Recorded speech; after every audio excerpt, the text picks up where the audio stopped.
Ode à la vie, célébrons-nous vivants. Fascinante est la conscience humaine, enseignant est le devenir de quiconque.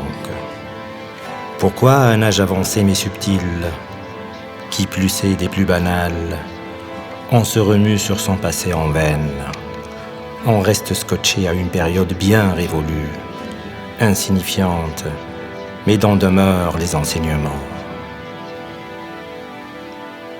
Souvenirs rejaillissent de plus belle, laissant rêveurs les adulés sans frein.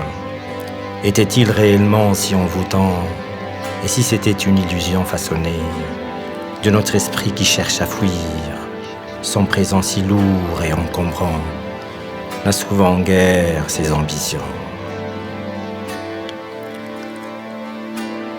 Pourquoi tout le temps se lamenter de préjugés magnifiant un ordinaire passé?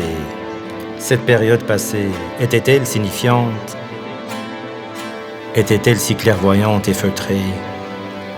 Elle était ce qu'elle était en rapport avec cette étape de la vie chargée de craintes, téméraires et de tous les contrastes.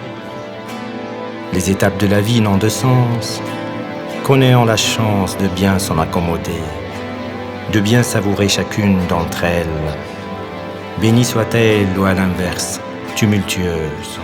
Chaque arrêt a beaucoup à enseigner, servira pour s'armer du suivant. Le vécu de chaque étape demeure ambigu. Aux premières étapes, ambition, maître mot, se suivent réalisation et autres satisfactions. Nous n'étions pas incrédules de l'avenir, impuissants quant à nos devenirs. Mais Dieu aidant, parvenant à tout, certes, chacun son rythme propre à lui, mais forcé de constater pléiade de buts atteints. Arrêtons-nous de se lamenter, le dirais-je à moi-même en premier. Profitons de notre esprit qui grandit, de notre corps qui se métamorphose, de notre santé qui en demande le plus, de la chance que nous avons vivant, florissant dans ce beau monde, défiant nature, horizon et grandeur. Nous, race supérieure privilégiée, par notre puissance unilatérale de pensée, par nos autres sentiments bonnement inimitables, d'une toute autre noblesse, pour autres créatures partageant l'univers, célébrons-nous humains pour ce chemin, certes plein d'embûches et d'extase à la fois. Notre voyage dans le temps est manifeste, de l'enfance à l'âge mûr, car la vieillesse est encore inconnue, mais pas si lointaine et finalement si proche. Arrêtant de s'en vouloir à la vie, il est dicté par une force bien supérieure. Se lamenter sur son sort ne servira point. Petit, bonheur minimum est amplifié. Vacances, jouets, habits et fêtes suffisaient à nous consoler. Réussite dans la vie, apogée de son bonheur, mais toujours relative à son sujet, n'a de sens que dans son univers. Étape d'après, bonheur pas facilement atteignable.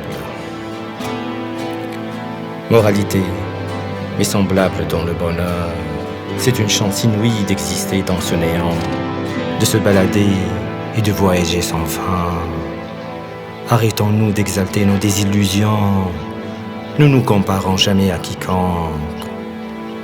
Chacun son équation et son approche, sa prophétie et sa manière d'être. Les instants de bonheur sont si précieux, faire en sorte qu'ils s'émancipent. Se les créer, oui, absolument, se les apprivoiser. Considérons-nous que toute brume s'éclaircira. Toute autre dimension qui tient les cordes, dégageons-nous de toute énergie négative et célébrons-nous vivants et triomphants.